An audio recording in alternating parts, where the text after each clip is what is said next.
Each speaker is limited to 3 minutes.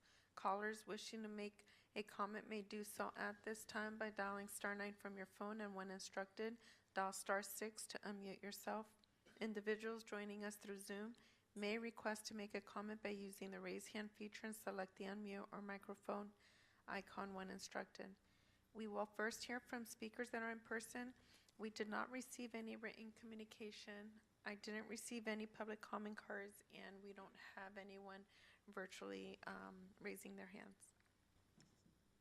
Thank you for that, City Clerk. We will now, there's no objection by the members of the City Council. I will close public participation for public hearing item number 6.2. And if there's no further questions or comments for this item, I will close the public hearing at 7:56 p.m. With that said, is there any motion on the floor?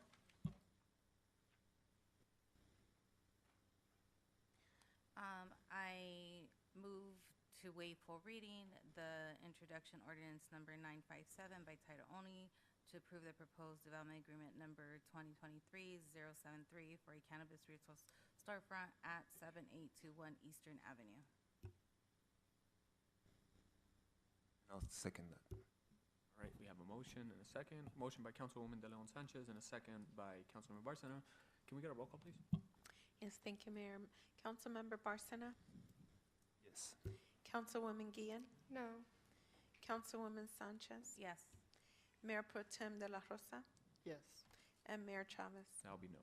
Thank you. Thank you for that. We will now move on to public participation on non-agenda items. City Clerk, please announce the instructions.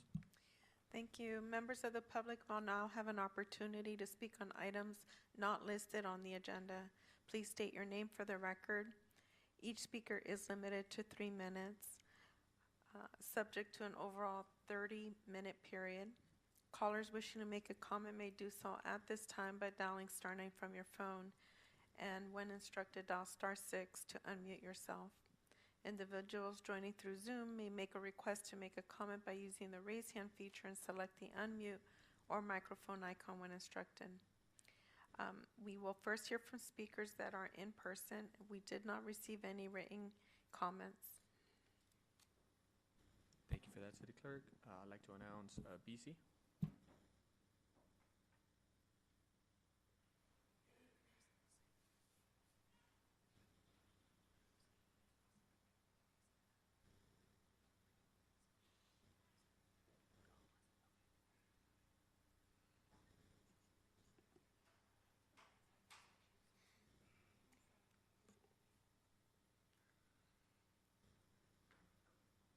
I should wait for the mayor since I'm supposed to direct my comments to the mayor. You can direct them to the Mayor Pro Tem if you like, sir. Okay. Well, it's good to be back. I see things have changed a little bit of progress. We got up to 40% of the council disapproving of the pot shops, which have absolutely no benefit to anybody, especially the kids and the youth organization. I mean, can the kids, hit a one-hit bong and then go play in their game out there? What's wrong with that? It's all a benefit, right? How are the reading scores at the schools? Are they rising? The educators, everybody that supports it? Is it helping improving the math skills of students? We've been through this before. The physical side of it too. How much does, if you hit some kush, does it scar the lungs? Does it scar the lungs just as much as tobacco? Do you ever think of that? Probably not. And why would anybody want to buy your government ragweed if it's going to be regulated and so-called safe? They'd rather buy it privately from somebody. They'd get a better buzz out of it. But government ragweed, why would you want to buy that? There's no reason to buy that.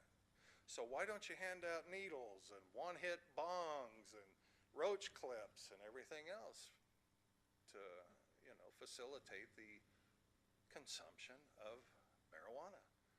I mean, in the state of California, you can grow 6 of your own plants. Takes a little work, but the best part is you can get your own buds off the female, and it's kind of gooey still, and you could put it in your bong Well, it's not quite dried out. But that takes a little work, so we're gonna have all these special types of pot in the shop that you won't even advertise for. It's so good, you won't even put a flower out front. Unbelievable. Do you see the contradiction in your vote for yes? It's embarrassing. It's embarrassing. You ought to be ashamed of yourself. Had so much more hope for you. Anyway, wasn't what I was mainly here for. I just wanted to bring your attention to the chemtrails that are being sprayed upon us every day just about. Does anybody know what is in those chemtrails? Oh, it's called geoengineering. That's the official word for it. Have you provided any information of what is going on in these things? What is being dumped upon us? What it's supposed to do? It's supposed to block out the sun. Just think, this stuff is coming down on us and going into our lungs and on our food and on the planet, all for the phony thing of climate change. Thank you. Thank you so much for that. If there's no objection by the members of City Council, I will close public participation on non-agenda item and open public participation on agenda item. City Clerk, please announce instructions. Thank you. Members of the public will now have an opportunity to speak on items listed on the agenda. Please state your name for the record. Each speaker is limited to 3 minutes. Callers wishing to make a comment may do so at this time by dialing *9 from your phone. And when instructed, dial *6 to unmute yourself. Individuals joining through Zoom may request to make a comment by using the raise hand feature and select the unmute or microphone icon when instructed. We will begin to hear from members of the public that are physically present in the council chamber. And we did not receive any written communication. I'd like to call up BC.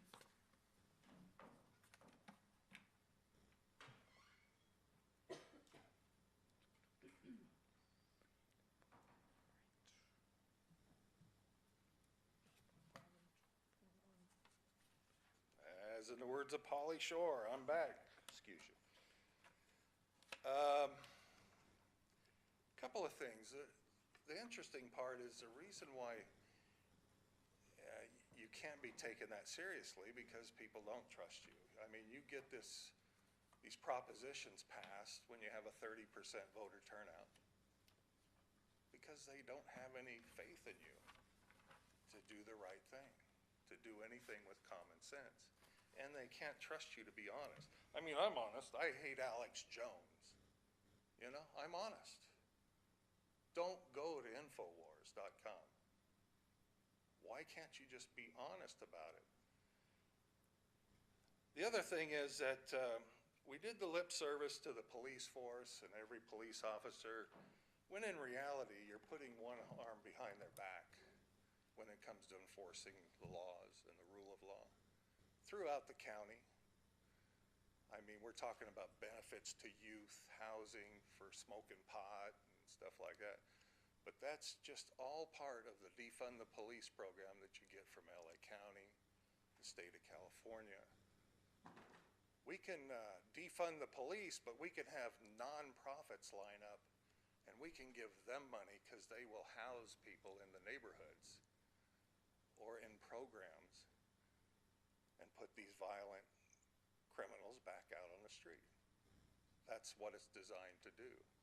What you need is more police officers, boots on the ground, not staff, not bureaucracy. You need real officers on the ground, more. And you need to support them. You need to let them use both hands when enforcing the law. Now, we know you don't want to enforce the law. Look at Tarjeta Roja. You're not willing to enforce immigration laws. You're trying to protect people to break our laws. That's exactly what you're doing. And you put it under the guise of we're here to protect residents. Sad show.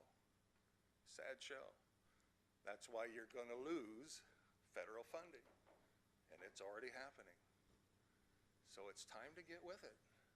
Understand, people want the laws enforced, and they want cooperation. The city manager needs to direct the chief of police to cooperate with federal officials. And everybody on the council needs to support that.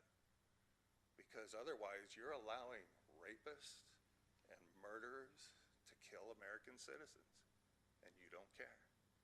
You even flying them in and busing them in and turning them loose, and it's not appreciated. So change direction. Thank you. There's no objection by the members of the City Council. I will close public participation and moving on to external I committee. think my colleague wanted to make a comment. He was gesturing at me. Do you have any comment? I'll make a comment during public comment for perfect. the council comment, yeah. Thank you so much for that. Thank you for that. If we will now move on to item number 9, an external committee update. Does any member of the council have anything to report for their external committee reports? All right. Seeing none, I'll just go ahead and say Cal Cities did not meet in the month of, hasn't met yet in the month of May.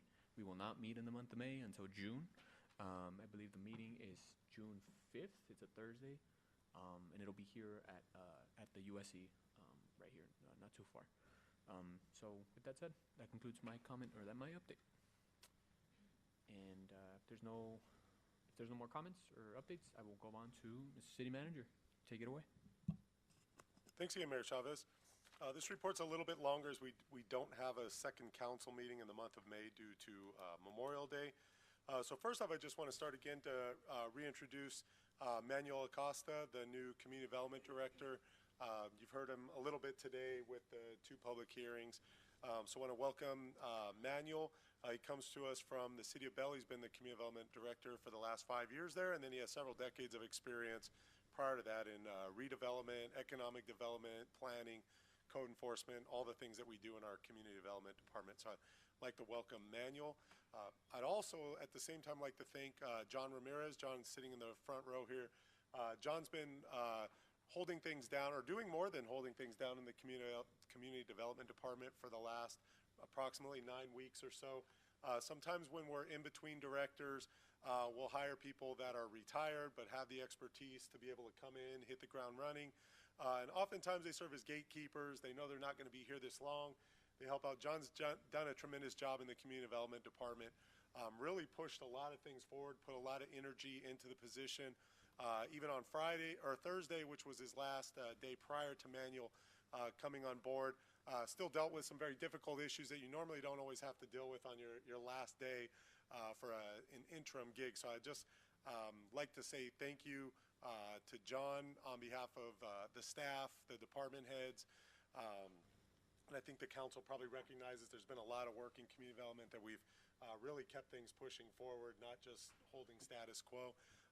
So happy to have Manuel here to still kind of talk with John a little bit before John moves on to his next adventures as a young retiree. So thanks to both of them, and welcome to Manuel. Also want to mention, just as we move forward, always a plug on Wednesdays. We have our open art studio available at Veterans Park. On Fridays, we have our resident art and yard sale at Veterans Park from 11 to 3:30. And then if you also check the calendar, we have our farmers market that free food is available twice a month. On Wednesday, April 30th, that was the deadline for the Cesar Chavez and Dolores Huerta Art and Essay Contest. The Education Commission is responsible for selecting winners, so that will be coming out soon. On Thursday, May 1st, we hosted Montebello Unified School District Student Leadership Day here at City Hall for the students that were from Bell Gardens High School. And then this year, we were also responsible for hosting the larger gathering over at the Bicycle Hotel and Casino. There were 300 participants. I'd like to thank everybody for their support in that. Primarily want to thank the Recreation Community Services staff, Director Nava, for all the coordination of the event, going back out about 10 or 11 months ago, and leading up to the day, to the point where even our Recreation Community Services staff were actually the food service line, the ones that were serving the food there as well. They were all dressed in black, looked very professional. You wouldn't realize it was Recreation Community Services staff that were serving food. It seemed as though it was a professional food service organization. So that went very well. It was an opportunity for the city to showcase itself within the Montebello Unified School District. Also, there were representatives from Pico Rivera, City of Commerce, City of Montebello, and I think I caught all the cities that were there. If not, there was no offense meant. So Monterey Park as well, yes. Thank you, Councilmember. And then on Friday, May 2nd, we had another deadline. This was for submission of information for the high school graduate banner program. That program continues to grow. So last checking, we had over 70 applicants. We have 2 portrait sessions that are scheduled and available for the students that want their actual physical picture to be on the banners. One has already occurred, and there's another one coming up. So those that applied are aware of that information. Also on Friday, May 2nd, the Community Family Services Center hosted a Stay Housed LA workshop at 5 p.m. at Ross Hall. Well attended. There were over 50 attendees at this workshop. At the end of the workshop, attendees were able to take advantage of one-on-one meetings with tenants' rights professionals. Kind of in that same vein, I want to note one of the things that we've done in community development, John was kind of leading this. We were holding a monthly workshop for property owners, a monthly workshop for residents that had become very lightly attended. And so what we shifted to is one-on-one meetings for residents and or property owners that are interested, and we're doing marketing for that. In addition, if you haven't noticed, I've noticed, but pay attention at different city events, whether that be Neighborhood Watch or our big events like the Skate Jam and things like that. Our housing department has been doing outreach and setting up tables at those events. Also, one of the last things before I move on, also just want to mention our housing group is out there going door to door, talking to tenants and property owners to really get boots on the ground to determine and make sure that residents know their rights, and also determine if there are properties out there that have not registered for our rental registry, which is a requirement. So we send out all the letters, the notifications and that, and now it's a little bit more of the nitty-gritty going out there and working their way through the city, hitting 200 houses at a time to figure out who has not registered yet. And the purpose of that registration, predominantly is to be able to enforce the city's rental protection ordinance so we know who's out there. So a lot of work going on there, so very appreciative of that. On Saturday, May 3rd, Athens hosted their curbside cleanup where residents had bulky items that were picked up for free. For anybody that's listening, our Key Links website on our city website has a link to Athens as well if anybody wants to just schedule bulky item pickups. On Saturday, May 3rd at 9 a.m., the police department hosted their youth community cleanup with a cop at Marlowe Park, also well attended. Thursday, May 8th, that was the deadline for the scholarship program. That's $10,000 in scholarships available. Education Commission's also responsible for selecting the winners there. This Friday and Saturday, due to the temperatures increasing significantly and somewhat unseasonally into the low 90s, we had 2 cooling center locations opened, both Friday and Saturday. Just for the councils, those are lightly attended cooling centers mostly, but for the 3 or 4 or 5 people that may show up, I think they're very important. And they're generally facilities that are already open anyway, so it's not like we're bringing in staff to open. We're just making it available. So those cooling centers, I think we've been opening for the last 4 or 5 years.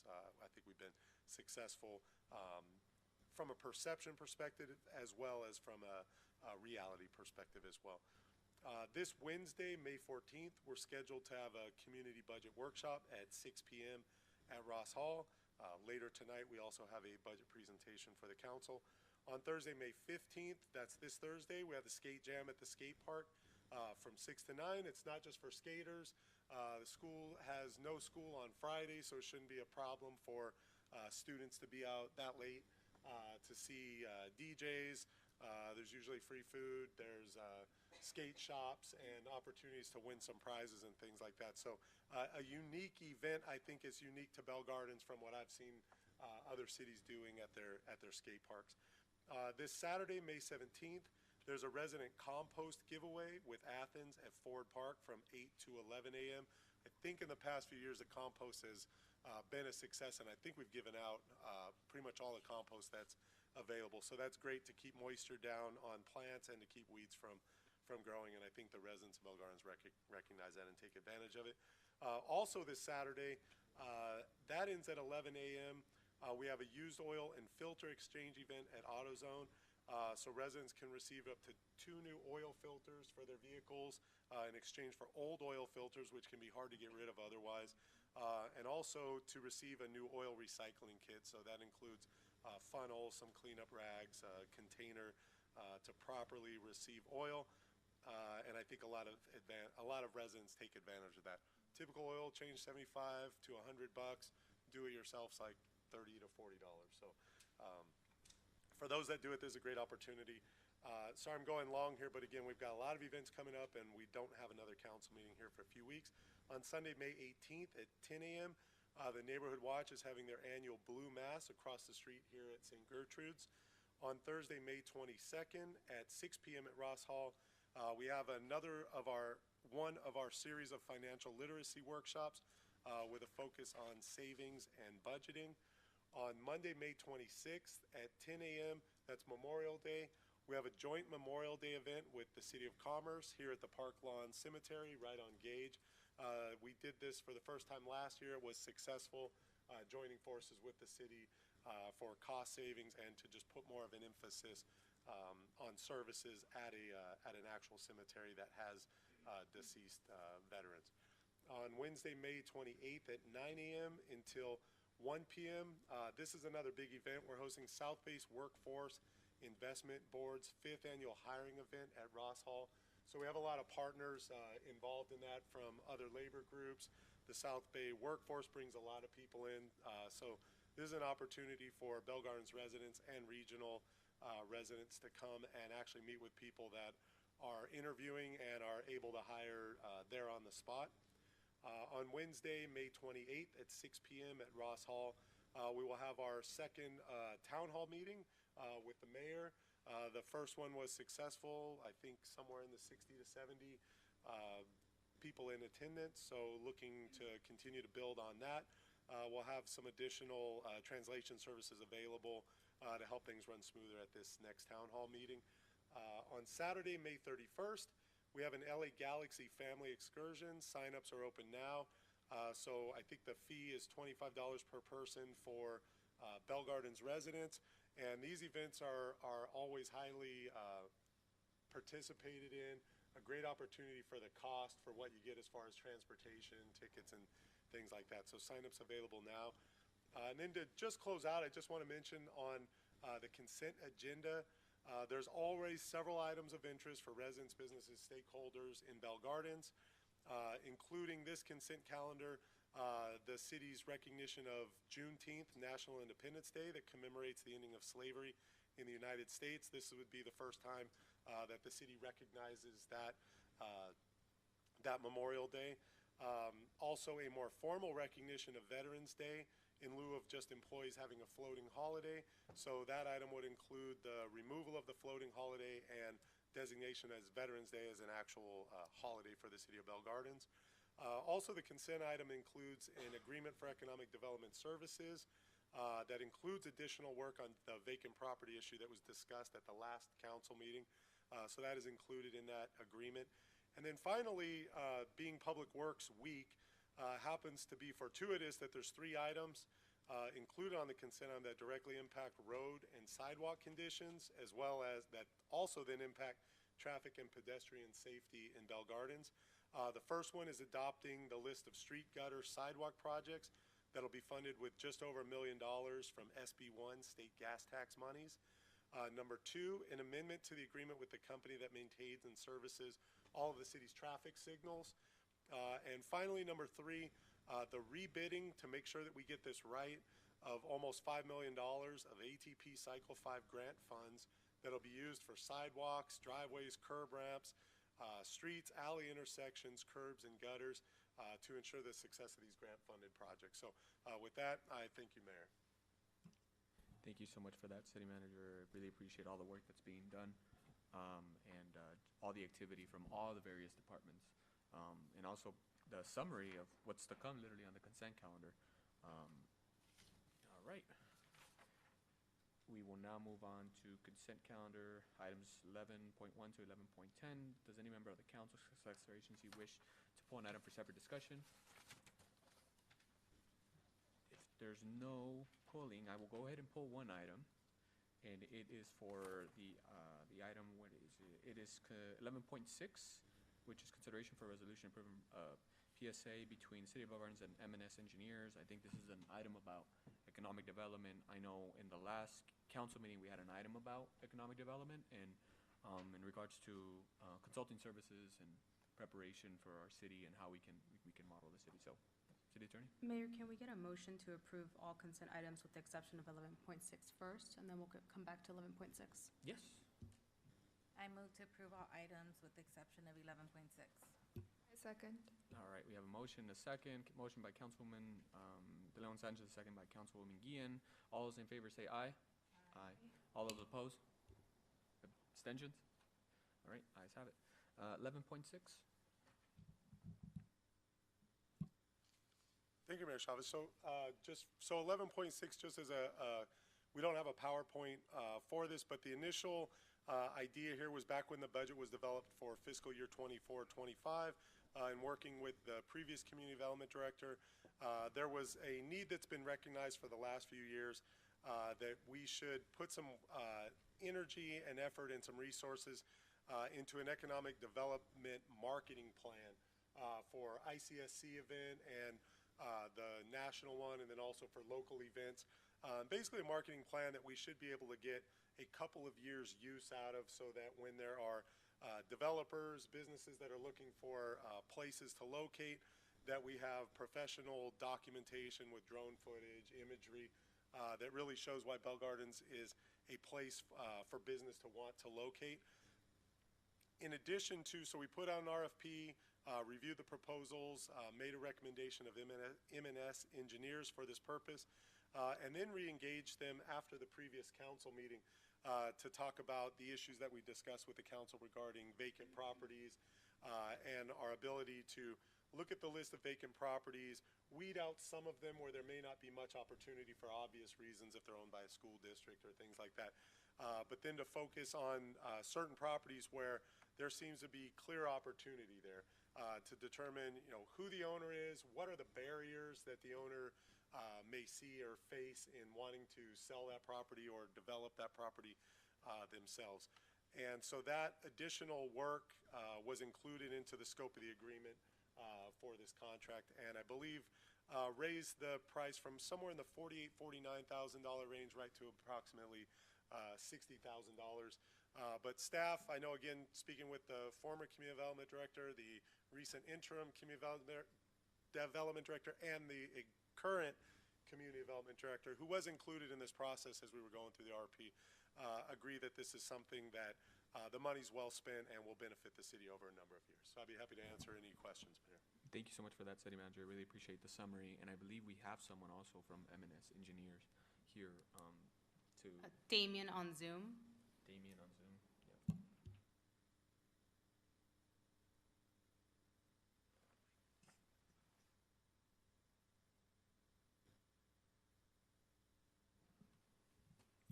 So Mayor, just also, the representatives that were here in person from M&S had a health emergency, which I'm understanding things have gone fine and are under control. Hylas, do you see Damien on the? Yeah, he was raising his hand.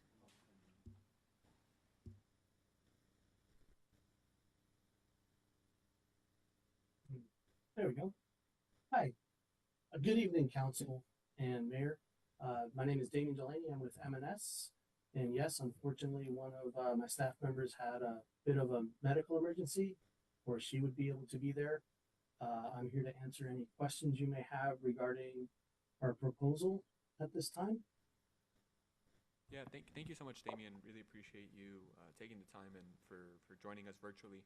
I had a good question in regards to your experience when it comes to engagement with the cities. Who have been some of your previous clients, and any successes, in development in perhaps maybe nearby cities, pertaining to the Southeast LA region. We're currently working with Huntington Park. In the past, in a previous life, I worked with different cities throughout the Southeast region, including Rosemead in the San Gabriel Valley, Riverside out in the IE. We've worked in Long Beach. We're currently working in Long Beach with their economic development program, as well as the city of Anaheim in their economic development department. We've created marketing plans for both of them over the years that have been very successful as well. Got it. This is something, I had an item, we had an item, I should say, as a council last week in regards to identifying perhaps some top 5 to 10 priorities across the city, and how to engage with some of the stakeholders and trying to maybe perhaps nudge them into developing their plots. And I'm kind of curious, in your experience, having worked with HP, Rosemead, Riverside, Long Beach, Anaheim, if you've encountered any of those issues and what's been your success in achieving these challenges. Well, I wish Christine was here to talk about it because she was very instrumental in both, in all the cities that we've worked in. She is my marketing person. One of the things that I know she likes to do is, instead of handing out like all these papers at conferences, which can get very cumbersome, she likes to put them on like a business card that has a little flash drive associated with it, so that you can just plug it in and everything will pop up. Or create a QR code for the property that has been very successful in the past. I know she's worked with different developers in all the cities that have run into some of the issues that you've mentioned, that folks may not want to, they just don't want to keep it as a tax write-off right now, and that's not great for the city. So we've kind of helped them overcome that, being the liaison between the city and the property owner or the developer to help get that development moving forward. Got it. Thank you so much, Damien. I appreciate it.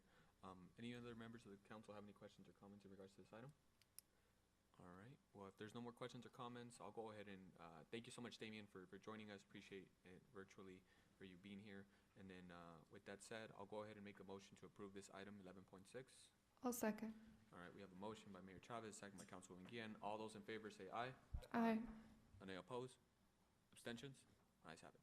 All right. Moving on. Yeah. It's 8:28. We still have a couple more items in the agenda, so we'll go ahead and take a quick 5-minute break. We'll be back at 8:33.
wrist curl?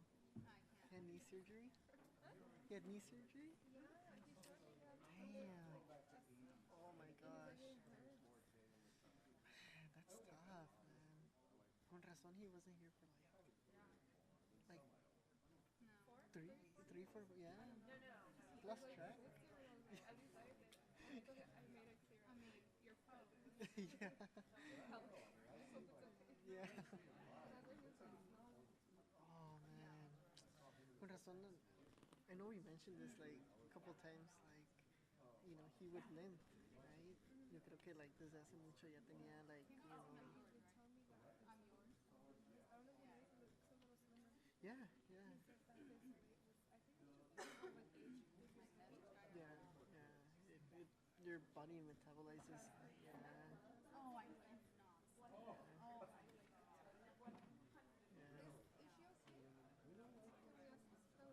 Yeah, I think, yeah, man.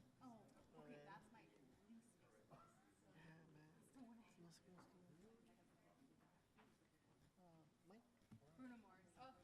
Yeah, I'm like, how do you not like Bruno Mars? I don't. He's Okay. He's like, but he's very talented, is all I'm saying. Yeah, that's all I'm saying, is he's talented. Oy, good.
Mayor, the meeting is now back on.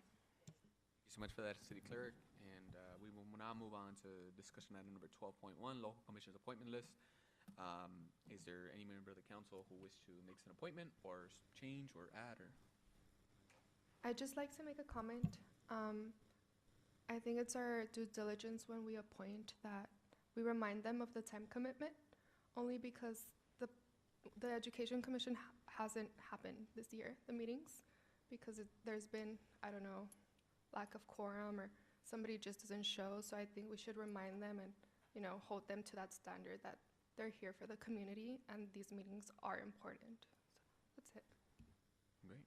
other want to add? Anybody change? Yeah, I want to say that I apologize for the delay on my behalf. I do want to get someone appointed ASAP, but I've had a few people that were indecisive, so I want to make sure I also get that time commitment locked in.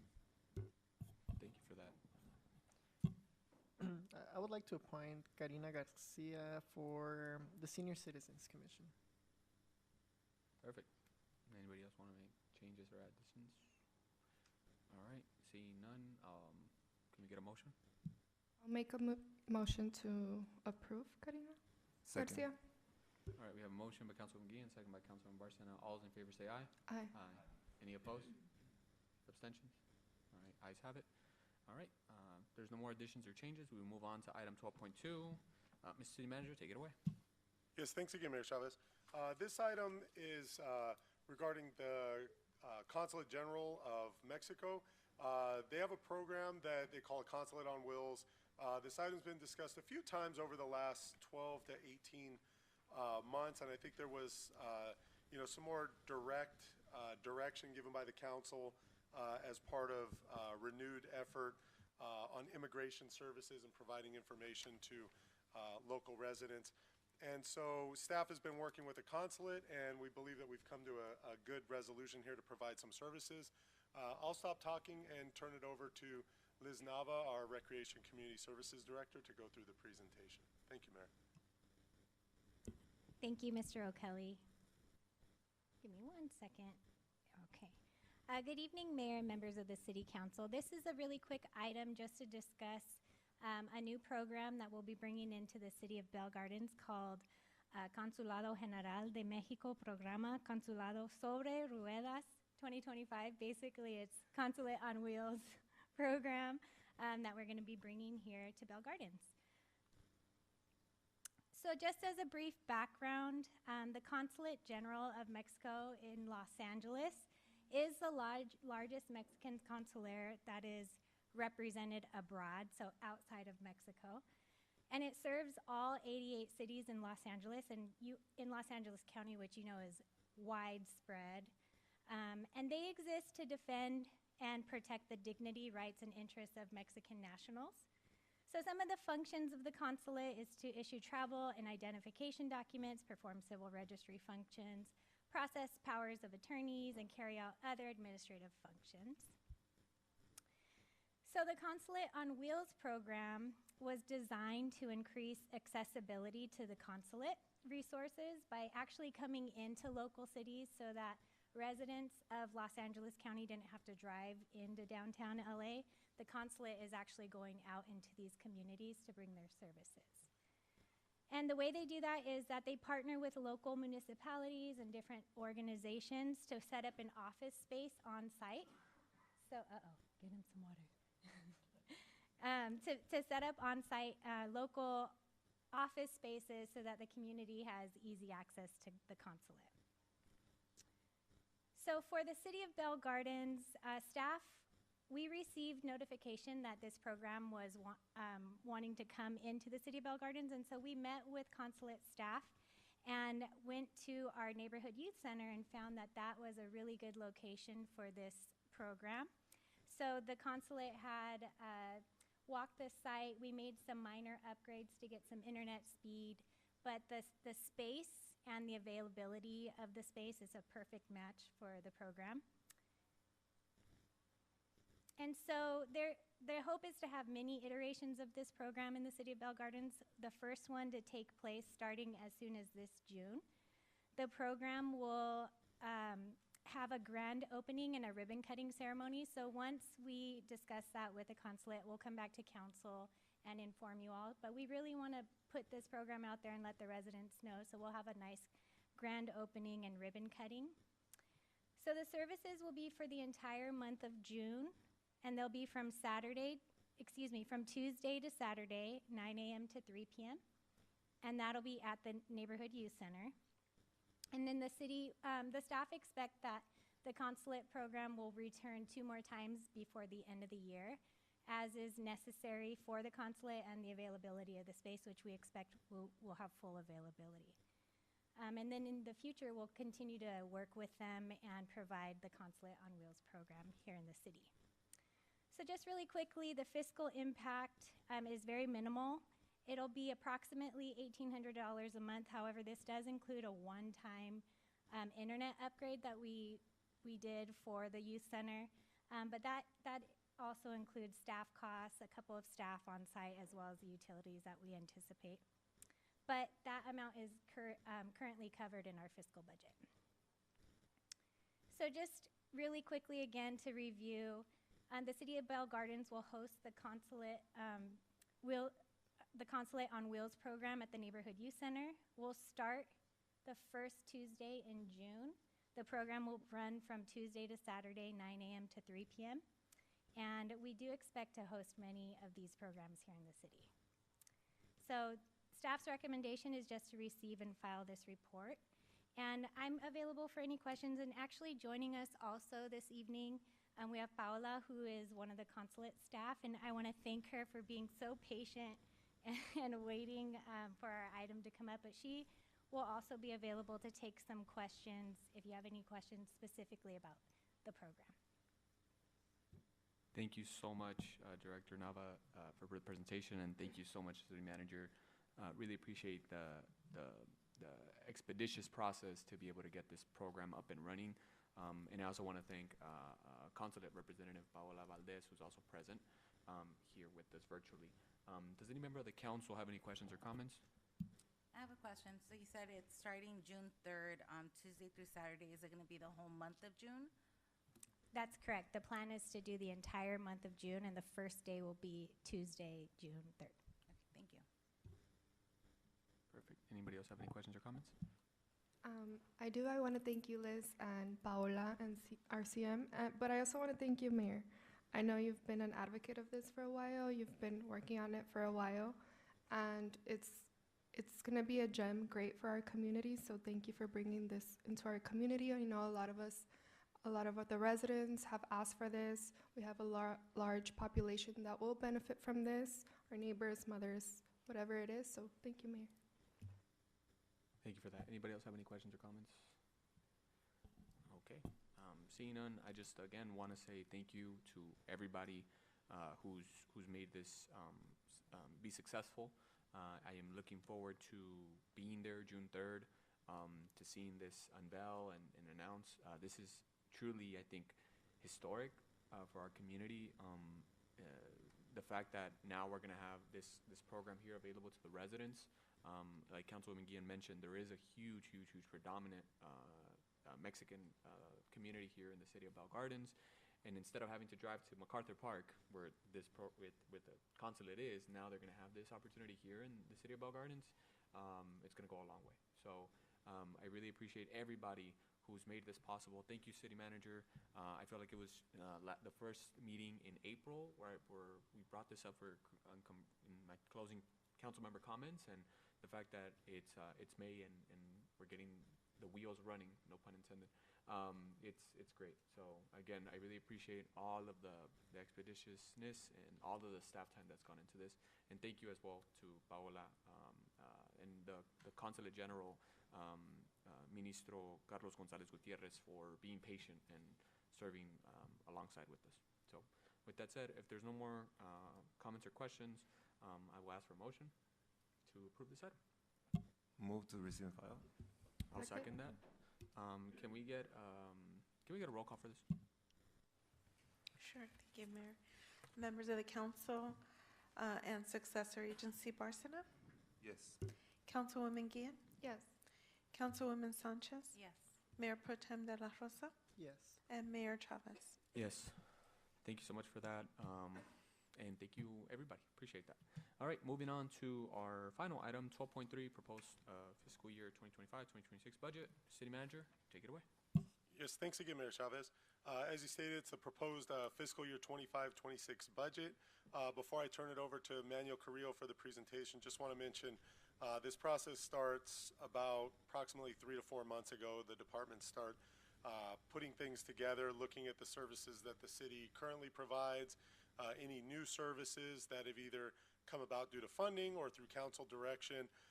And then we also look at just cost increases, things like that, that are economic driven, that we don't have that much control over. gather up all this information and put it into a responsible budget to present to the council. And that process has been what we followed again this year as other previous years. And with that, I'll turn it over to our Finance Administrative Services Director, Manuel Carrillo, to go through the presentation. Thank you, man. Thank you, Mayor. Thank you, Mr. City Manager. Honorable Mayor and members of the City Council, this evening I will be providing an overview of our proposed budget for the 25-26 fiscal year.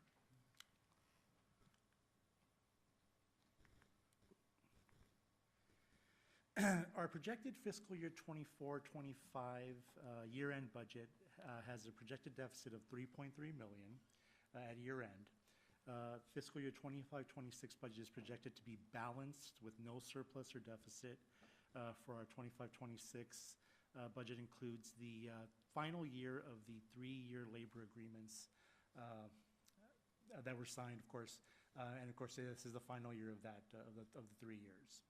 The next item is the vacancy rate that we're looking to project is at 7.5% for the fiscal year. Card room revenue is reduced from the previous year. As the City Manager mentioned, we're including and projecting a transfer of about $2.6 million from cannabis to the general fund. And the Aquatic Center includes half a year of programming of expenditures, which we project will come out to about $2.2 million for the fiscal year. And Manuel, before you switch from this, just for the council's perspective, this is really meant to be an overview of how do things look a little bit different on the surface at a big picture level, this year's budget versus previous year's budget. You know, I think Manuel, as we're working on things, we know what the card room revenues look like when they took a dip in the fall of last year. We've brought that to council, I think, on 2 different occasions to report that to council. But I don't want to gloss over the deficit of $3.3 million. That, I don't think we've seen a deficit like that in a number of years, probably going back to COVID. So that's $3.3 million that even if the card room gets back to where it was before, even better, that hole will remain unfilled. So that'll end up being projected use of fund balance for the fiscal year that we sit in today that ends on June 30th. So only maybe 50 days from now, give or take. And then from a going forward perspective, still assume there will be challenges with card room revenue, even though things are better than what they were from their low point. We're not projecting them to be at the levels that we included in last year's budget. And then, as Manuel said, we talked a little bit early about cannabis revenues and what that could be used to support. So predominantly what you'll see, we'll have a presentation, a slide, will be that we've got the Aquatic Center opening up with significant expenditure outlay, and we're projecting the need to use some of those revenues to supplement the general fund, which is their intended purpose based on what the council adopted as part of the ordinance and the development agreements. So I'll take it away again, Manuel. I apologize, I'll probably interrupt a few times here and there. Manuel, I spent a lot of time on the detail of it and just want to make sure the council is fully informed. Thanks, Manuel. Thank you, sir. Not a problem. So for fiscal year 24-25, the general fund budget was adopted with a surplus of $72,000. The mid-year projection was updated to reflect a significant reduction in revenues as well as a slight increase in expenditures, resulting in a projected deficit of 3.8 at mid-year. For 24-25 at year-end, we were projecting a lower than expected deficit of $3.3 million, primarily due to improved year-end casino revenue figures. At the end of 23-24, the City of Bell Gardens fund balance was audited and confirmed at $37.9 million as part of its annual financial audit process. As mentioned, at year-end 24-25, we are projecting a reduction in fund balance of about $3.3 million, resulting in an expected fund balance of $34.6 million at June 30th, 2025. The Bell Gardens Aquatic Center will have a projected general fund expenditure commitment of approximately $14 million upon project completion, which will eventually result in an overall fund balance of approximately $20.6 million after all expenditures are finalized. And Manuel, before you move on, so just, this is something, again, we talk about the mid-year, but if you look at this fund balance of 37.9 million, that's an audited number from about 10 months ago already. That number was approximately 19 million in June of 2019. So from a 5-year period of time, that fund balance went from 19 million to almost $38 million. That's through council direction over those years, whether that was through sales tax measures, through cost efficiencies, through looking at the true cost of water rates, things of that nature. And the purpose over that time, again, was to gather up resources to pay what would ultimately be our share of the aquatic center. So we've got $16 million worth of grant funding, but the city is still going to need to put in $14 million towards that aquatic center. Even after that, and even after this dip that we saw in the card room revenues, we'll still be $3 million, have $3 million more, I'm sorry, about $2 million more in fund balance than we did 5 years ago. And the goal would obviously to build that up again going forward in the future as opportunities arise.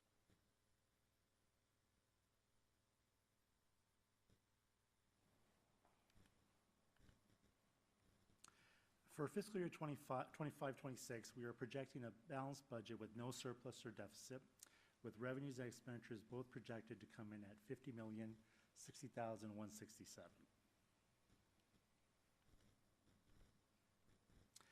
This slide identifies the top general fund revenue sources proposed for fiscal year 25-26, as well as their change compared to the prior year 24-25.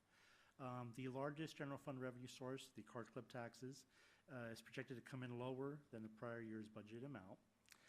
Some of the categories with expected increases from the prior year are, of course, motor vehicles in lieu, parking lot rental lease, and most noticeably the operating transfer, in which will be an operational transfer from cannabis to the general fund to cover aquatic center / recreational operational expenses. And we'll cover a little bit more in detail on the next slide. Now, the cannabis fund balance at 6/30/25 is expected to be $400,000. In fiscal year 25-26, the city is expected to receive $1.1 million in community benefit payments, as well as $1.7 million in community benefits operating fees, bringing the projected cannabis fund balance to $3.25 million. As mentioned, an operational transfer of 80% of cannabis funds is to be transferred to the general fund to cover aquatic center operations, and this would result in a projected transfer of about $2.6 million in fiscal year 25-26.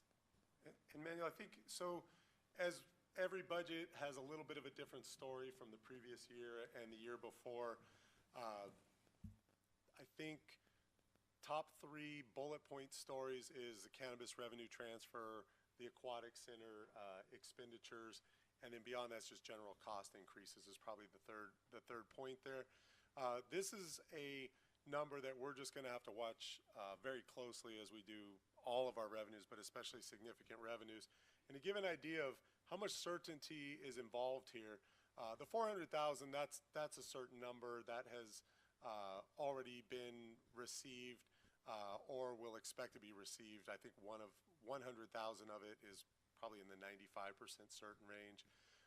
Then the remaining 100,000 that's on the second line there is if there are 7 development agreements, payments those that have not paid will be due predominantly within 60 days of their DAs becoming effective. So those times are coming up quick. And then on top of that, by December 31st, if all currently approved, to the degree that they're approved, there still needs to be a second reading for tonight's public hearing. But they would have to pay their $100,000 annual benefit again in January 1. So we've already got $400,000. There are some $100,000 benefit payments that are due for at least four recently approved development agreements, including the 2 that passed on first reading tonight, and assuming they will pass going forward. And then that would leave 7 that will owe $100,000 payments again on January 1st. So that's with no cannabis retail opening. And then also, we do have a projection built in, and this is probably, I think, the one that we have to watch the closest. What we've done is use some general estimates, and the basis for it is to say if there are 7 development agreements and all 7 stores were open, and they were open for half of a fiscal year at the low end of what the estimation was for tax revenue, you'd be looking at about $250,000 per store times 7 stores. That number could be if only 3 or 4 were open, if the market is actually there to support those numbers. If 3 or 4 were to be open and 3 weren't open before the end of the fiscal year, the presumption is they would get the market share that the other stores would have had they were open. So that's the number that we're going to have to watch the closest, is actual stores opening and the actual receipts that come into the city from those. But the first 2 lines should be pretty certain. And there is some room here. Our projected total fund balance at the end of next fiscal year, if none of it was touched, would be $3.25 million, of which we're recommending a transfer of 2.6. So there's already some room. If we're short by $650,000, there still would be enough to fund the aquatics programming in that for this first fiscal year. So that's a lot of talk and a lot of numbers and a lot of estimations. Manuel and I, kind of going through this and also just looking at how these development agreements have gone, believe that this is a fair estimation. It would be very easy to go extreme in one end to show all 7 stores are open and they're all performing at the top end. It would also be very easy to go the other direction and say, we assume they're not going to execute their DAs, they're not going to pay the $100,000, they're not going to open by June 1st. That seems to be just as unreasonable as you hear from the operators, especially the last 3 to 4 operators seem to be have facilities that are really very close to being ready to open. And our estimations are not that any open until January 1st, which is still almost 8 months away, and then at reduced levels. So we feel pretty confident in these numbers, but these will be things that we're watching very closely over the next, really hitting in the next 45 to 60 days, and then carrying through the next 4 to 5 months. And then we will obviously come back if it looks like there's going to be some shortfalls or if the numbers are more to the positive, but we feel confident in the estimations that we have here. Thanks, Manuel. Thank you. So this slide provides a breakdown by percentage of the general fund revenue sources for the city. And just to point out, the top 10 revenue sources make up approximately 87.5% of the city's total general fund revenue. And Manuel, I think before, sorry to keep stopping, but there's some important things. If you look at the card club tax revenue, if you go back to, let's say, June of 2019, I think that number would be in the closer to the 50% range, probably in the 45 to 50% range. So there has been a purposeful reduction in the reliance on the card club revenues over the last 5 or 6 years on the part of the council and then as implemented by staff. So I don't have that number in front of me, but I know that number was well into the 45 to 50% range. So it isn't that the card club taxes are lower either. It's that the other revenue sources have been grown since that through. A couple other things that I haven't mentioned is even just billboard revenues. The 2 billboards that are on the 710 freeway, the city, just from a guaranteed perspective, receives almost $300,000 per year just from those billboards. In addition, we accrue the benefit of having free advertising for city services too. So those are some things that we didn't have 5 or 6 years before when we started to try to reduce the reliance on those revenues. Thank you. This next slide provides us with a visual of the historical performance of the Bicycle Casino in recent history. The most noticeable decline occurred in the fiscal years 20 and 21, of course, due to the COVID pandemic. For fiscal year 24-25, casino revenue is projected to come in lower than the adopted amount due, of course, to significant construction activity at the beginning of the portion of the fiscal year. For fiscal year 25-26, casino revenue is projected to come in at about $19 million.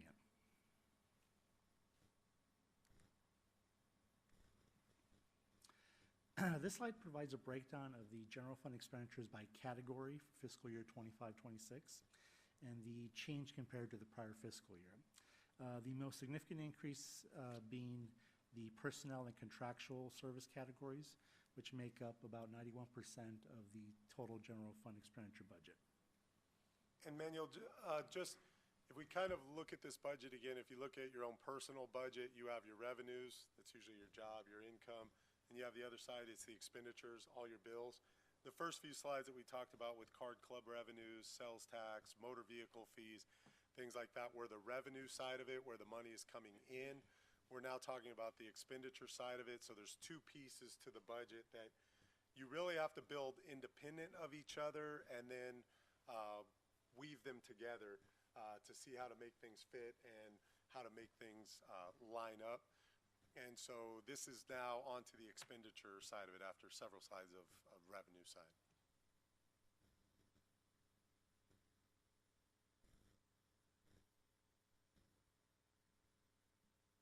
This slide provides greater detail of the personnel service category for the general fund, which makes up approximately 63.6% of general fund expenditures.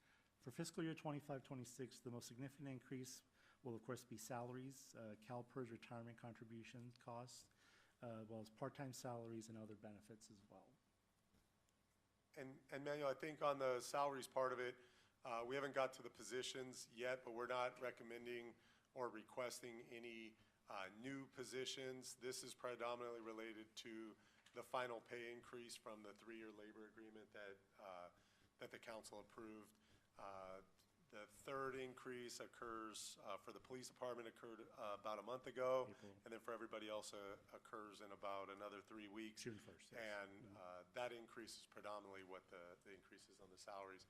CalPERS retirement costs go up depending on the CalPERS investment performance.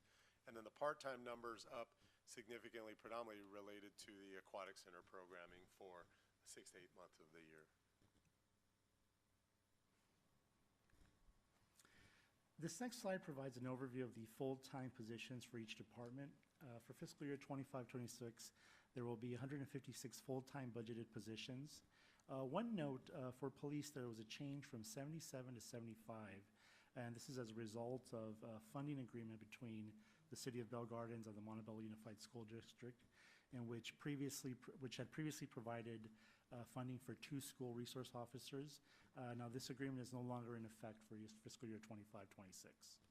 And so just if you follow on the line that says police, back there for the fiscal year, Montebello Unified was looking at trying to figure out what they were doing, with their police force basically. So the council approved in that budget 2 positions that were directly funded by Montebello Unified. I think it was about $350,000, $360,000. Chief Fairfield at the time and also current Chief Camacho understood there was a direct funding, and if that funding went away and those need for services were to go away, that barring some other direction from council or some other need for services, we would remove those 2 positions as we wouldn't need those officers to be stationed out there at the schools anymore. So that's really the only change that we have here related to the removal of that funding. Thank you. So here we have a breakdown of the proposed aquatic center expenditures for fiscal year 25-26. With the aquatic center set to be completed, I believe, October of 2025, it will be operational for approximately half of the 25-26 fiscal year.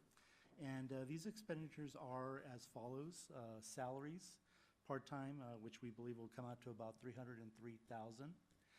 Maintenance and supply, which are expected to come in at about $23,000. And this, of course, includes office supplies, special supplies, uniform and protective clothing, postage, publications, contractual services, which we believe will be about $1.8 million. And this, of course, are utilities, electrical, natural gas, water, pool chemicals, janitorial services, contractual services. This portion might be a little bit more than half a year, I believe. I think once it's up and running, it probably will be more between about 8 to 10 months of actual continuous operation of maintenance. And then, of course, capital outlay, which are furniture and equipment, facility improvements, and other equipment. And overall, we believe the projected aquatic center operational cost for 25-26 will be about $2.2 million. And those are additional costs. So some of the part-time costs already existed in the rec community services budget for lifeguards and things of that nature. And also on these numbers too, we're using the utilities, chemicals is a significant cost there. that the city hasn't had to pay since we haven't run a pool. We haven't heated a pool. We haven't been using electricity to filter a pool. So these numbers we think we'll be able to refine once the pool gets up and running, and as we put together the next budget, which would be FY 26-27, we should have a really strong handle on those exact numbers. So those numbers could come down a little in future budgets depending on how things actually look. Thank you. So here we have an overview of the contractual services component of the general fund expenditures. This includes liability insurance, professional services, as well as other warranties and subscriptions. Now the category comes in at about 14.1 million and comprises about 28.1% of the general fund expenditure budget. And now some of these increases include increases to our California JPI insurance premiums from last year's projections. This includes increases to the rates for workers' comp, property coverage, and miscellaneous coverage. Others include increases to the Community Development Housing Division contractual services, due of course to increased operational expansion, including the divisions at Community Outreach and Assistance. Other increases, of course, are the utilities associated with the Aquatic Center, electrical, natural gas, pool chemicals, and also the increase in recreation and community services, contractual services for things such as janitorial services, equipment, facility and maintenance, also as a result of the Aquatic Center's inaugural year. Here we have an overview of the departmental supplies, which for fiscal year 25-26 will be about 1.3 million, or about 2.6% of the total general fund expenditure budget. And this is about 235,000 increase from the prior year. Here we have an overview of the capital outlay, which is, of course, our one-time purchases to acquire or improve long-term assets. This is about 2.4 million, or about 4.8% of the general fund expenditure budget, with an increase of about, expected increase of about 203,000 for the year. And this is primarily, of course, some IT-related software, hardware increases, primarily server upgrades, new power backup and firewall, as well as IT purchase improvements for the new AV system at Veterans Park, as well as the expansion of the door remote access facilities across the city facilities. And of course, although there are overall capital outlay is expected to increase for fiscal year 25-26, it is offset by reductions in other departments in those categories. Of course, from year to year, things change for department. They might not need a specific item or a specific service, so of course, it will drop and then it gets offset by someone else. So that's the general review of capital outlay. Now here we have an overview of the transfers out category. Now this consists of transfers out to other city funds, and it's approximately 1.8 million, or about 3.8%. And now this saw a significant decrease from the prior year, and this is of course primarily due to the decreased need of transfers to gas tax, Prop A, and Measure A.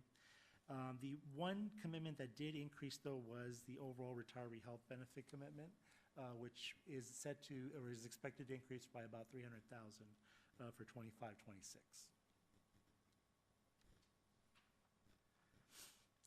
Now here we have the total debt service commitment for fiscal year 25-26, which is approximately 609,000 for the year. This includes lease debt payments of about 410,000 and about 186,000 for energy savings lease payment agreements. And as of June 30th, 2024, the city's net pension liability is $53,283,000 per its audited financial statements.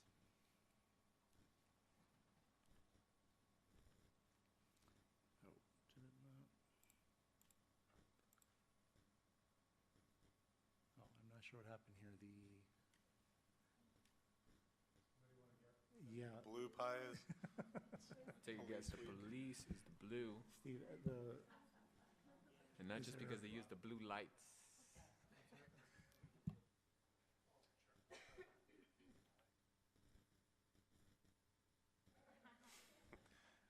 I think that covers it, Manuel. If it's So the blue is police. The yellow is the dark yellow is is the public works. The gray is, okay. Oh wait, there you go. The gray is recreation, and then the other big portion is finance and HR. So on the PowerPoint on the website, it actually shows the. There you go. There it is. That one.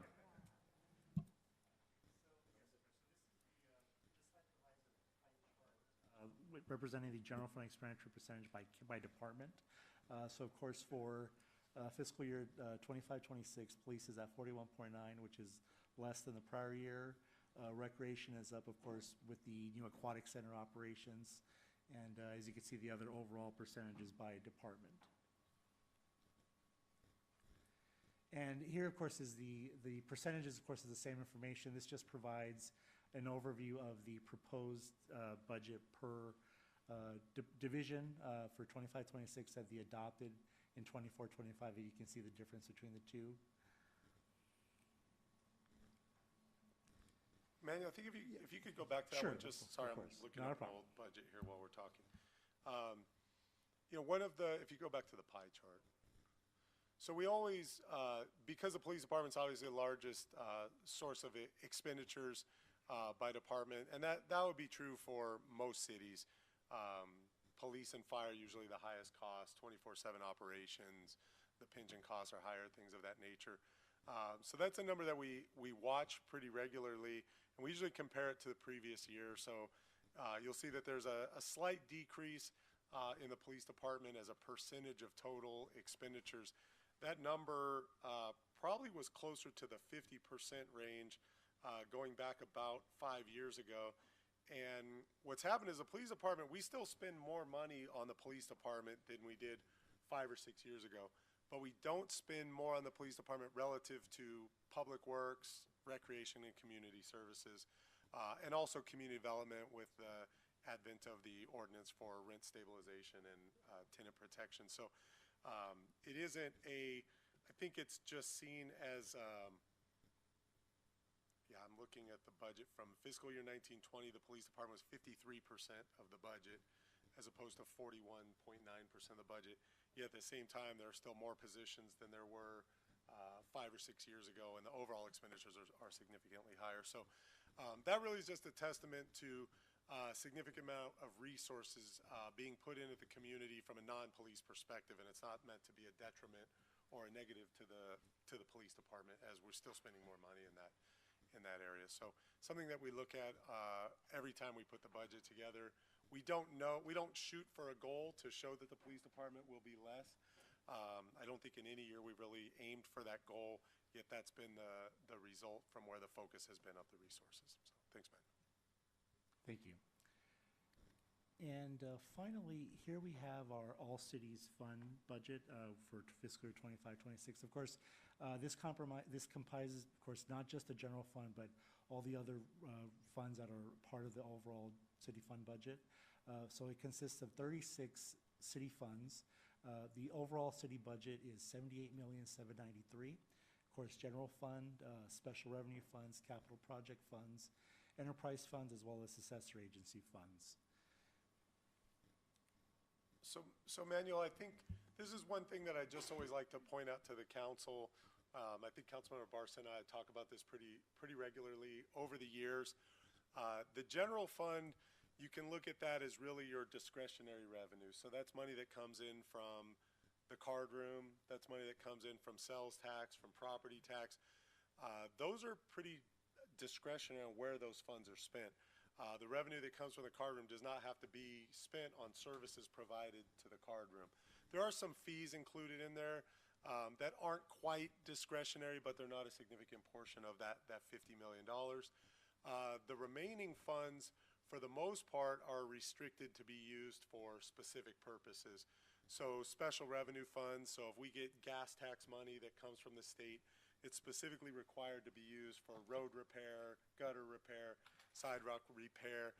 The only discretion is the physical location of where you make those repairs. But the money has to be spent in a special revenue fund. It's for a special, specific purpose. So while if somebody were to ask you if you're at the Contract Cities Conference or at a League of Cities Conference, what's your city's budget? The way that I would normally state it is just under $80 million for the total funds. General fund is $50 million. That information there, I think, would be most helpful to most people that you would speak to, that are other colleagues in other cities, and it would show, I think, an informed answer on the part of the council. So $78 million total budget, $50 million general fund.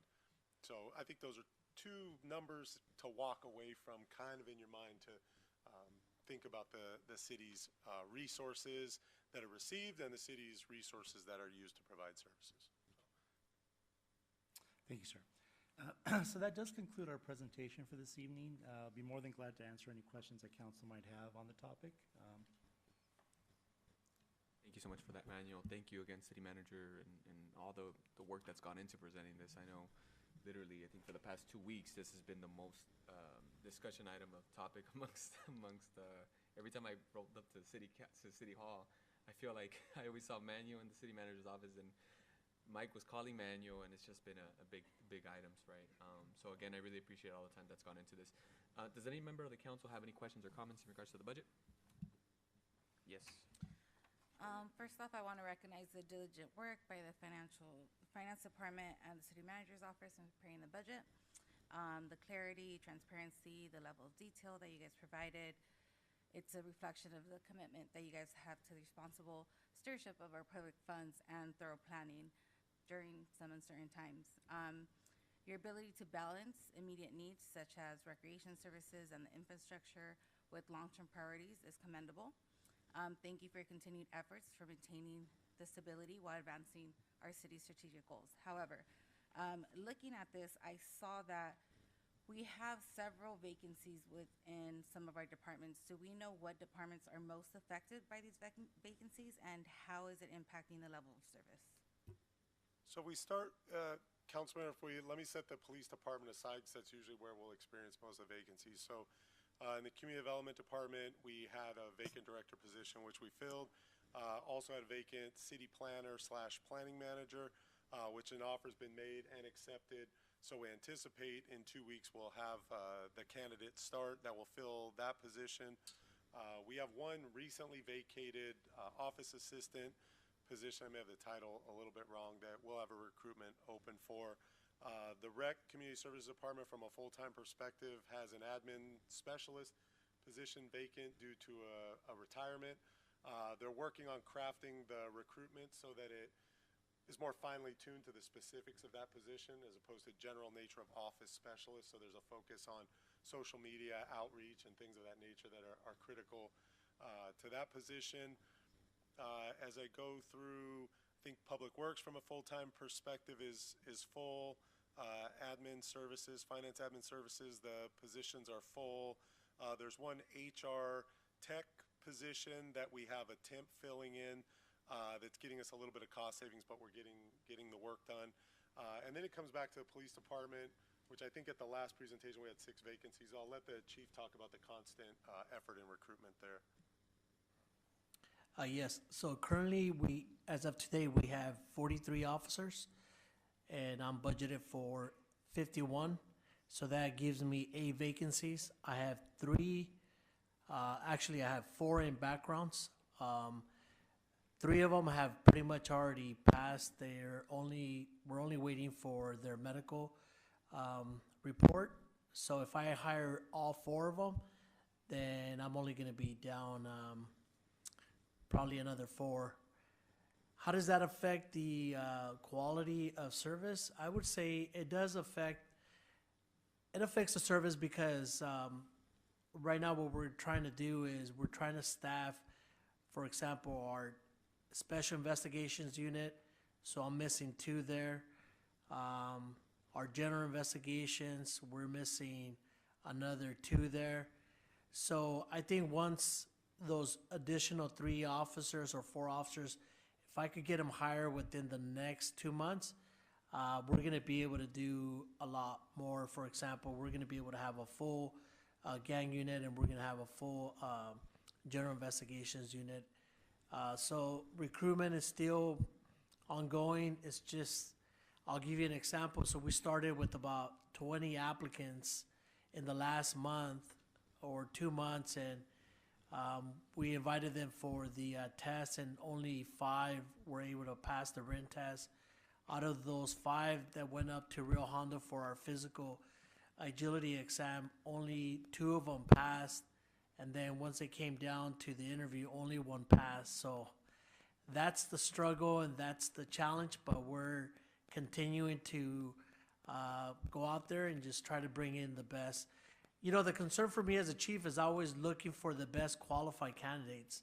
I'm not going to, lower the bar, so I'm going to just continue doing what we're doing. And we've been really lucky, and out of the 4 that are in backgrounds, they're all pretty much considered laterals, so they'll be right into the FTO program, and then I think it's not going to take long before they're on their own.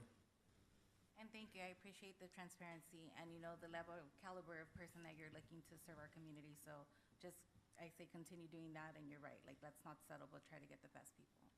Absolutely. Thank you so much, Chief. I appreciate, and thank you, Councilmember De Leon Sanchez, for bringing up this point. It's tough. I know all departments all over LA County are having a tough time in recruitment, right? I know we've had just this past month we had one of our best officers, Lieutenant Aguirre, retire as well. So I mean, it's a tough situation, but I do want to commend the effort that our police department has in trying to recruit the very best when it comes to servicing our community. Does any member of the council have any more questions or comments? Yep, Councilwoman.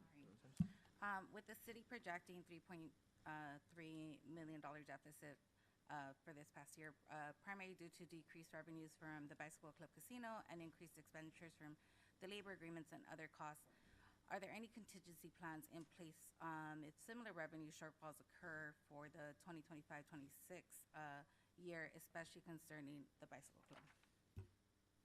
Yes, council members. So they would be the similar contingency plans that most cities would have. Obviously, we know that we're reliant, even though we brought it down to, I think we showed 37 or 38% of the general fund revenues come from the card room.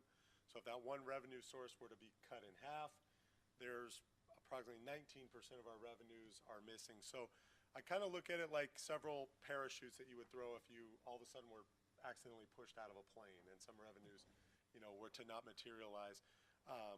So what we would look at immediately if there was another dip as there was before, for the first few weeks, their fund balance is what's used to still cover payroll and to still pay bills and that things of that nature. Fund balance is always your first parachute that you look to see, is this a revenue drop that's going to continue on for some period of time? Is it a short-term thing? If it's a short-term thing, you recognize that there's a revenue drop that's going to come back. You look at probably some one-time expenditures to see, are there some things that you were going to purchase, whether that's vehicles or some of the items we listed, some IT hardware and things of that, to see if we can offset those losses. If it were going to be a continued decline in revenue, the contingency plan is in place is essentially the contingency plan that was put in place, in fact, when COVID closed down the card room for 10 to 11 months. So we went back, as Manuel stated, 91% of the general fund budget is salaries and benefits. So any material cost savings that you're going to get to offset that revenue reduction has to come from salaries and benefits. So the first thing we would do is would be to freeze vacant positions that aren't of a critical nature. So emergency response, it's generally going to be the police department. We would then also look to see, are there any services that we're providing that that as positions become vacant, we can leave those positions vacant. We don't get other funding for their enhanced services that the city's not required to provide. Maybe the services where you don't provide resources, uses direct people to resources, things of that nature. And then we ultimately, to be frank, would go back to the bargaining units, to the labor groups to say, we've got a significant revenue shortfall. We always have management rights to do layoffs if it were to come to that. The employee groups that we have in the city of Bell Gardens are very reasonable. They showed that reasonableness multiple times over and over again, but especially during COVID, where they agreed to furloughs that we hoped would be temporary, but could have been permanent. Luckily, they ended up being temporary, but the bargaining units understood the consequences there. So kind of in order, fund balance, cutting expenditures where we could, one-time expenditures, things of that nature, then freezing vacant positions, looking to meet with the bargaining units to see where we could get some reductions, whether those were temporary or permanent. And then the final step after that is, you know, if you ever lose a revenue that is just not going to come back, you generally are going to use your fund balance as a glide to what is your new level of normal for being able to provide resources for the residents. So those are things that we watch on a bi-weekly, monthly perspective, that we keep a handle on.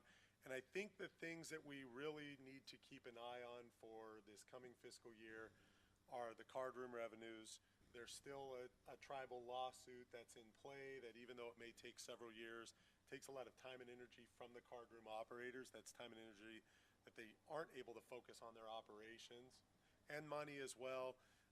And then on top of that, the Attorney General is looking at regulations that would essentially do what the tribal lawsuit seeks to do through the rulemaking process, which is also a pretty lengthy process, but neither of those processes are positive relative to the current condition of private card rooms.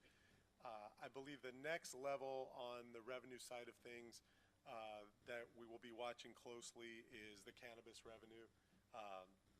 DAs have been approved, some development agreement, initial community benefit payments have been made, but obviously there are no retail locations that are up and running. So that would be the next level of revenue concern.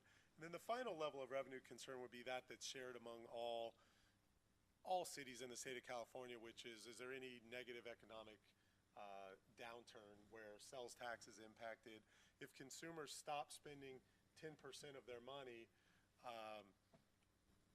the money they spend on food and medicine, it does not subject to sales tax. So mostly people will still buy food and buy medicine. It's the discretionary expenditures, clothing, electronics, entertainment, things of that nature, that we would look to see if we would have revenue declines on the sales tax side of things, would be the next big hit. So I think we're in a spot that I think overall we would describe as stable, with kind of 50-50, opportunity, nothing that would require the city or that the staff would recommend to make any kind of cuts, but would also request that the council be cognizant of this as well.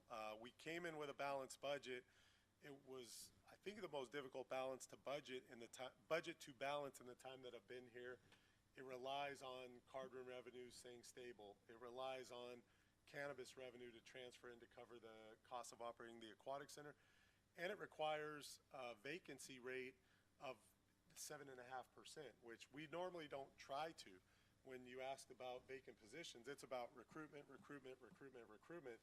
That vacancy rate isn't meant to be a goal. It's meant to be a reality budget. We have 8 to 12 positions vacant at any given time. So to allocate resources or to bring an unbalanced budget or to cut services to account for positions that we likely won't fill isn't responsible either. It does give us some fluff for Manulife to breathe easier, but that's not what our job is supposed to be here for. So make sure the council understands what we believe to be the real resources that are available to provide services. So that's a long-winded answer, but I hope it demonstrates that there is a well thought out process here. And to somewhat simplify, there's 4 or 5 parachutes that we would throw until we got to a new glide point. And we're confident that we would be able to accommodate that. It wouldn't be fun, and it would rely on, a lot of work from the council to residents to stakeholders to employee groups and things of that nature, but we believe that we'd be able to get it done. Thank you for that. I appreciate it. I think it's important for all of us to understand where we're at, and then any plans that you guys have in place to see any potential, issues within our budget. But thank you very much, Manuel, for putting it together, and City Manager. Thank you so much for that question, and thank you, City Manager, for that answer. And also good to know that we have multiple parachutes to kind of throw out, and we'll go ahead and pull one, and then we'll pull the other one, and we'll figure it out. I know that there's other cities that are trying to pull parachutes, but they don't even have a backpack on to pull. So I'm glad that we're not in that position. Anybody else have any comments or questions? Yeah, I don't want to make it too long because I know this is like a marathon of a meeting today, but It's a great meeting. I love it. to expand on the analogy of the parachutes and to answer one of my colleagues' question from earlier in regards to the cannabis shops, when is enough enough? I understand and I feel the question. I understand where it's coming from. I think it's coming from a good place. So to answer that question, I see the shops that we're looking to get approved. I see them as a potential for like a parachute, right? Like a safeguard. I'm concerned about the budget being a little bit lower right now. 3.3 million, is it? And so to answer that question, and very respectfully, I just want to make sure that we can get that revenue in so that we can do our programming for the kids and the entire community. Because there are other sort of like rebuttals. Oh wait, if like 4 open only, then they're gonna get the business of the other 3. That could be true, and I hope that it is true. But just in case, I just want to make sure we maximize our potential for the most revenue so that we can use it for the right things. And just wanted to throw that out there. Thank you.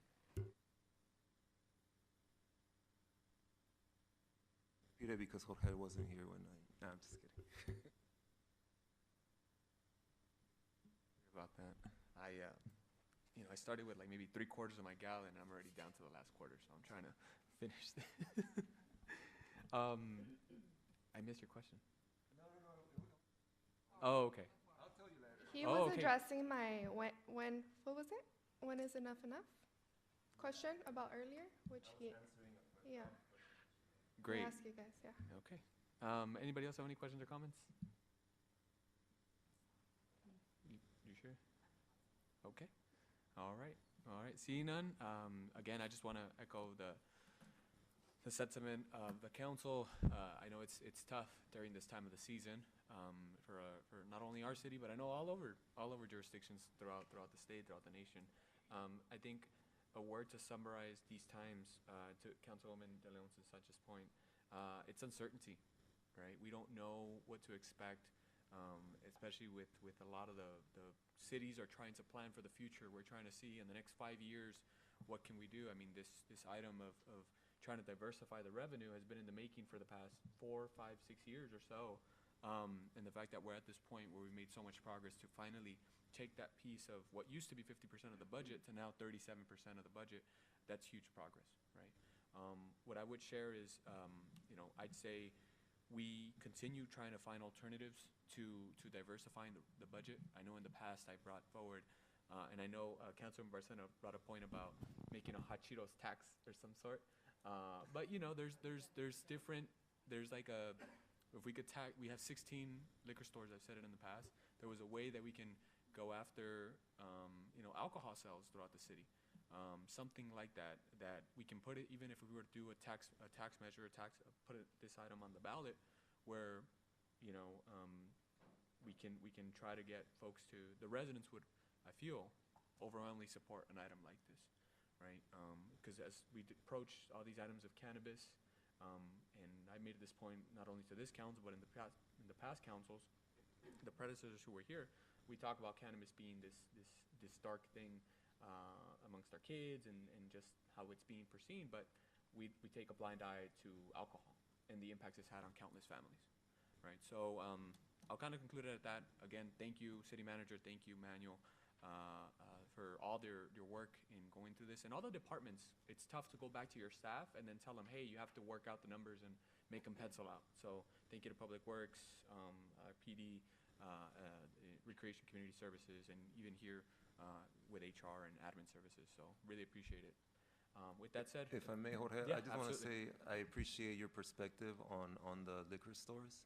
I know that you voted no on all of our cannabis-related items, but I appreciate the fact that you point that out, right? That it's not leveled off. It's a little bit, there's a discrepancy there in how we view liquor stores, how we view alcohol, and how we view what we're dealing with right now. So I appreciate that. Thank you.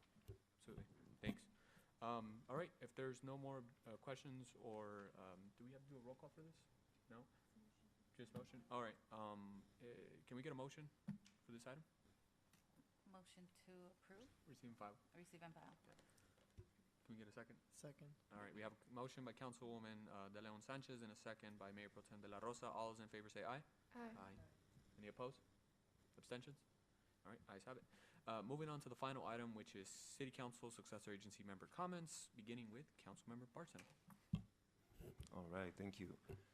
First of all, congratulations on working on this budget. Everything looks great to me, so I know it hasn't been easy because of the lower revenue, and we need to really trim and make sure that we're being efficient. So thank you to the city manager and staff. Really appreciate it. I'm very excited about the event that's coming up this week. I want to make sure I invite each one of my colleagues. Please come by. It's on Thursday from 6 to 9. We do have a local resident that's an artist, well-known. Her name is DJ Irene. And we also have a band that's already performed a few times in the city. It's called Conjunto Nueva Ola. And this is not a coincidence that they're coming to the skate park. I've been pushing to really put the skating community in the eye of the community, right? Because they tend to be pushed aside. I grew up skateboarding here in the city of Bell Gardens, and I can definitely tell you that a lot of the kids that are out there practicing this sport, many times they don't get enough attention from their own families, even their own community, right? So I wanna push for more programming for them. I wanna make sure that we acknowledge their existence, right? And that's why this event has a combination of cumbia, which is a more traditional type of music and art, but also electronic music with DJ Irene, and it's also cross-generational. You're gonna see a lot of people that are a little bit older, and you're gonna see like very, very young people. So we keep trying to grow this event. This is our third year? Yeah, this is our third year already, and I appreciate everyone's support, and I invite everyone to be there. It's important for these kids to see you guys out there, especially Jorge, because I know that he's been skating around the city. So why not come by with your penny board and try to go in the bowl or something? No, it's not a challenge. It's not a challenge. I'm just inviting him to come by. I use my skateboard strictly for transportation purposes. I will make that clear. I do not know how to And that's kickflip or fine. do any That's tricks or fine. any of that. You can ride around it in a loop at the skate park. I will go in a circle, but I do gotta admit, it takes some talent to do that. Yes, I'll be there. I don't know if I'm gonna skate because I'm 41 already, guys. I don't want to run any more risks. I think I'm following the example of our city manager, how he hung up the skateboard a couple of years back, so I think I'm right behind him. But anyway, going back to some of the public comment from today, I wanted to also answer my colleague's remark. She said, I think Councilmember Barcena has something to say. Because you were scoffing at me, you were like, No, I was going Yeah, like you were, this. you I was were. going like this with So my that's hand, why. right? I don't know if this is called coughing, or I'm not familiar with the word. But because I'm an immigrant, and I think you've seen this before, and we've made like eye contact when there's been comments about immigrants. And in this particular case, that was happening again. So, I have like a funny bone whenever it's something against, like against immigrants is said. So I was like going like this. Yeah, I was going like that about the comment because it's hard for me to believe that some people think that way about human beings, that they need to be pushed out of our society, that they need to be kicked out of our country. So that's what it was. So I apologize if it was confusing, but whenever something is said about immigrants, I do have a reaction. I'm an immigrant myself, and it's just heartbreaking to see what's happening right now, not only here locally, but across the country, right? They're sending people to basically concentration camps in other countries. Some of them have no criminal record. So there's just a lot of ugly things happening in our society right now. So yeah, I'm just a little sensitive when it comes to any talks that have to do with immigration and human rights violations. So I apologize if I sent out like confusing, but I think, I don't know why they put us like right across from each other, but it's The happened. mayor. It's happened in the past where like I think it was a similar comment, and I was like getting all like this, and then you looked at me and you kind of like laughed, and I'm like, yeah, okay, I gotta chill. But that's what it is. It's an anti-immigrant rhetoric. Thank you. Thank you so much for that, Council Member Barcena. And I'm hoping that our city manager does join us for that skate jam, and he maybe takes that skateboard out one last ride. My mind and heart say yes, my right Achilles says don't do it. So I'll be at the skate jam, I'll be jamming, not skating. How about our chief? You cycle? Okay. We'll bring the bike out. We'll go ahead and have a good. I can cycle too. Next, we got Councilwoman Guillen. So I think he left, but I'd like to recognize John's work in our community when we needed somebody there. And he, like the city manager said, he didn't just come and take a seat. He took the seat and worked. He was able to get us through a little period of uncertainty. And I want to welcome Mr. Acosta. Thank you so much for being here, and we look forward to working along with you to continue working for Bell Gardens. And in terms of immigrants, I did want to share some stuff. Estoy orgullosa de las fronteras que cruzaron mis padres.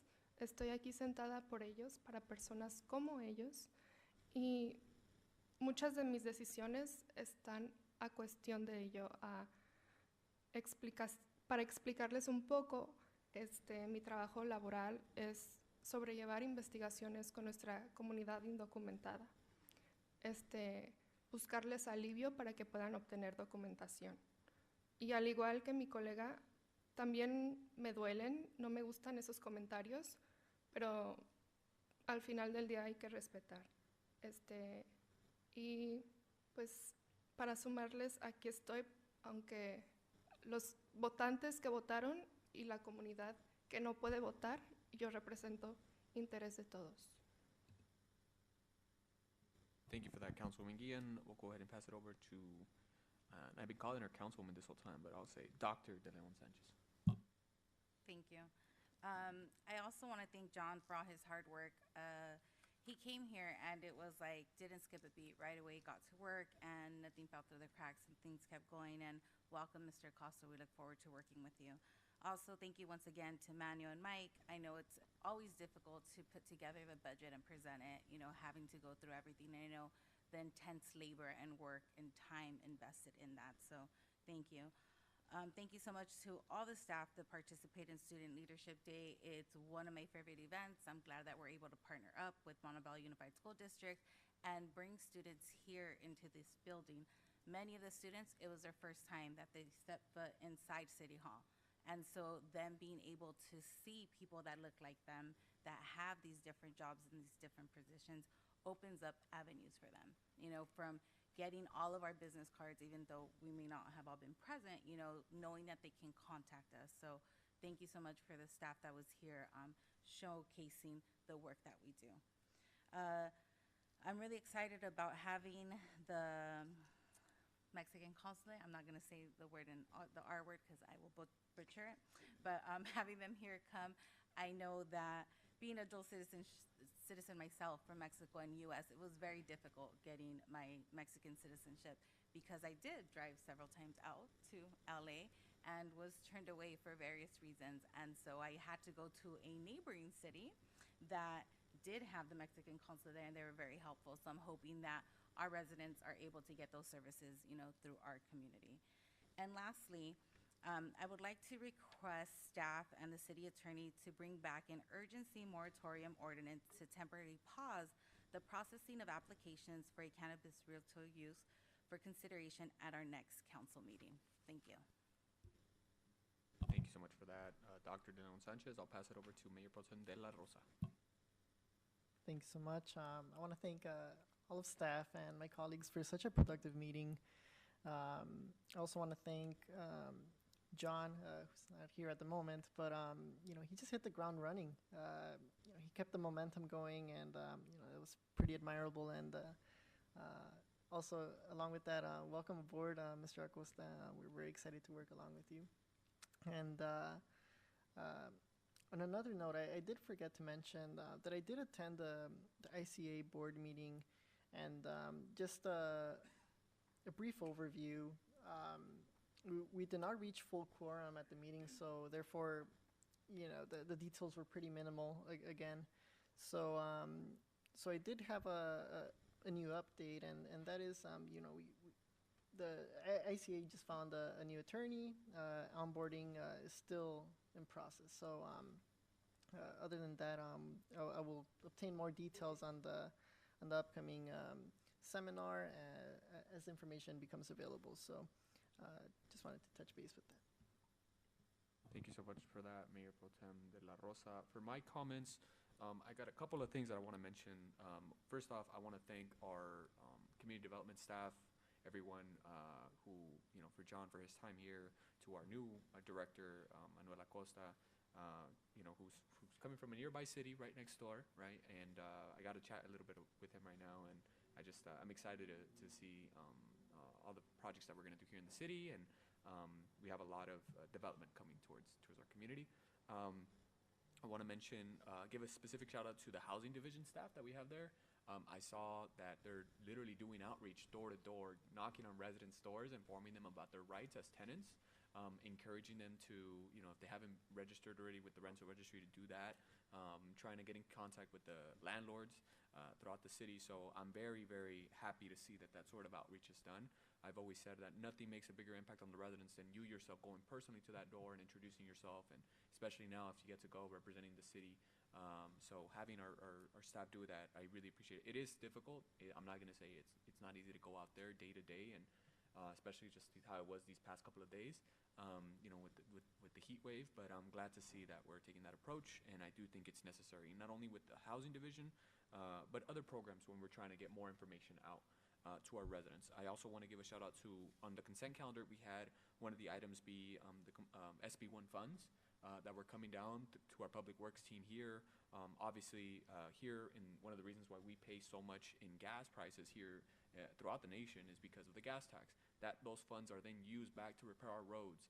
So in this case, we're getting repairs for the streets of Fostoria, Muller, Jaboneria, Eastern, and Geffard. And I'm very happy to see that we're going to put those funds back in to our community. And a lot of times people complain about, gas is too expensive and whatnot. But here we're clearly seeing that they're going to be used back to revitalize our roads. So I'm assuming this is already going to be in process. But as folks drive through that, or as progress starts, ensuring that folks know that, hey, this is being provided through SB1 funds, and obviously the council supporting this item. I also want to invite everybody to participate in the Bell Gardens oil recycling and oil filter here this Saturday. I do that every year. This is usually the time when I do my oil changes, and I also like that they give me a free catch can. So I get a free oil filters easily, $19. Usually buy the mobile one, and it's $19. And then the oil itself, you're looking at about, depending on which one you get, conventional or synthetic, you'll spend at least minimum $20. Maximum, you'll probably spend a good $35 for some good oil. But I really enjoy doing that. It's kind of peaceful to me, and I like to invite everybody to participate, to change your oil if you can, if you choose to.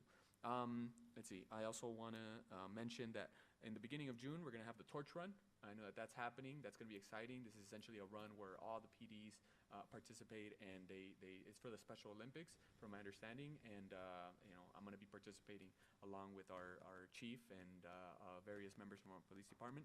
And I'm pretty sure everybody else is welcome to participate. I don't know if our city manager is going to participate in that torch run, but I did it last year, and I believe it's 3 miles going south through the city, and then we'll go. We can do it back too, but I might just do one way. I might not do the full the full 6 miles, but that's exciting. I also want to mention, what else do we got? Student Leadership Day. I know Dr. De Leon Sanchez already mentioned it, but unfortunately I missed that event. But I want to thank all the work that went into it to making this event highly successful. Thank you to our Bell Gardens recreation team that got dressed up and were waiters and waitresses to our students. And I'm very happy to see that because, again, it goes to show that they're willing to come back and get back. And they're seeing perhaps maybe other students that they were just literally in high school with a couple years ago.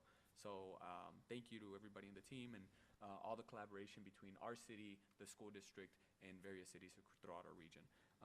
I also want to thank, and I know we just had a presentation, but thank you all the work for the Mexican consulate item. This item was very special to me, and I'm very happy to see that it's full in effect, and I'm excited for June 3rd. I know we had a couple of cleanups with our PD. We also had a cleanups with Public Works for the Clean California Grant. We had one in Darwell Park, we had one in Gallen Park, and we had one in Marlow Park. And the Marlow Park one was very great because we invited some of the high school students to come out. Miss Underwood was right there, and we had some of the folks from the wrestling team come out. So that, again, it was really successful. I know for the Gallen and the Darwell one, the rain caught us. The rain did not scare me. But we had a good time, and it's good that we get to go do the cleanups in the small little parks. For those who don't know, Gallen Park is my closest park to where I live, so I was really happy to see that we were out there supporting that little small park. Finally, I want to conclude by saying, this last weekend, it was Mexican Mother's Day and Mother's Day yesterday, so I want to wish every mother throughout the city and obviously our staff, happy Mother's Day. And thank you to El Kiosquito, members of the community here in the city of Bell Gardens, along with Vida Sana, that hosted their Mother's Day get-together today. And I know a couple of us got to attend, and just really appreciate all the power that these residents, that these mujeres hold in our community. I always tell them that they're literally the oil that keeps the engine moving throughout the city. So I don't know what's up with me and car puns and car things right now, but I just really appreciate all the work that goes into it. And with that said, if there's no more comments or questions or points of clarification, I will go ahead